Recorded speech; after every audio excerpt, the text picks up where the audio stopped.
Em verdade vos digo, se alguém guardar a minha palavra, não verá jamais a morte. Disseram então os judeus, agora vemos que é possuído por um demônio. Abraão morreu e também os profetas, e tu dizes, se alguém guardar a tua palavra, jamais provará a morte? És acaso maior do que o nosso pai Abraão? Entretanto, ele morreu. Os profetas também. Quem pretende ser? Respondeu então Jesus, se me glorifico a mim mesmo, a minha glória não é nada. O meu Pai é quem me glorifica, aquele que vós dizeis ser o vosso Deus, e contudo não o conheceis. Eu, porém, o conheço, e se dissesse que não o conheço, seria mentiroso. Mas conheço e guardo a sua palavra.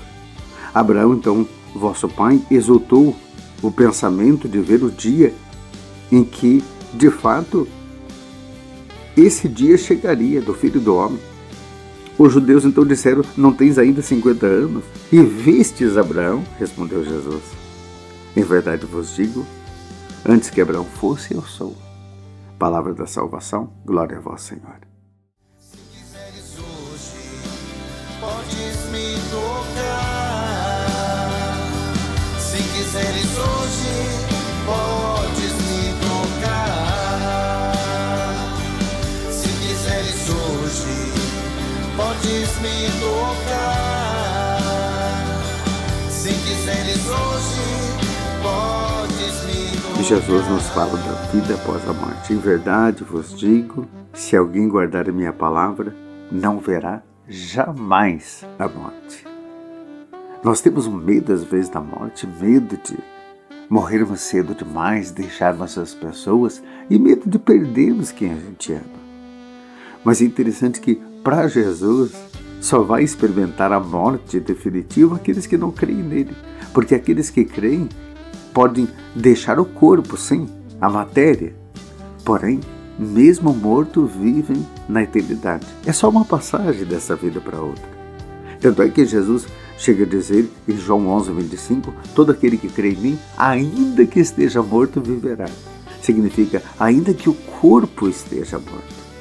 Mas a alma vive, porque a alma é eterna.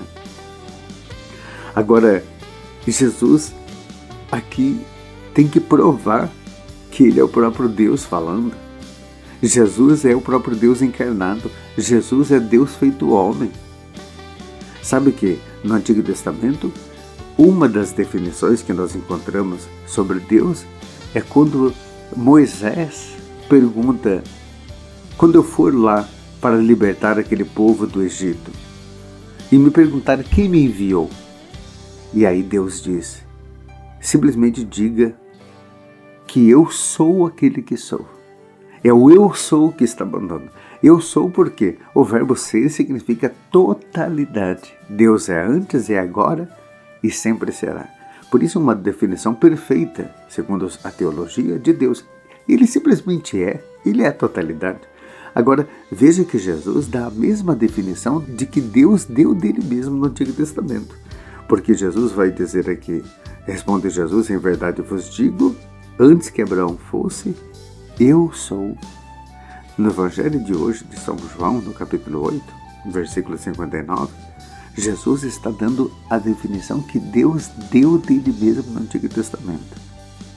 E olha que a teologia naquela época não era avançada como hoje para percebermos que essa era uma definição de Deus. Mas Jesus já sabia disso, porque era Deus. Por isso Jesus dá a mesma definição de Deus. Eu sou aquele que sou. Que não haja dúvida no nosso coração de que Jesus, de fato, é o próprio Deus que viveu entre nós, é Ele que morreu na cruz por nós, é Ele que vai nos dar a vida eterna. Jesus Cristo. Se você crê, ainda que esteja morto, viverá, jamais experimentará a morte. Ô alegria abençoada! É essa novidade da palavra. A minha bênção em nome do Pai, do Filho e do Espírito Santo. Amém. Amanhã, sexta-feira, é claro, nos vemos aqui na reflexão da palavra. Fique na paz.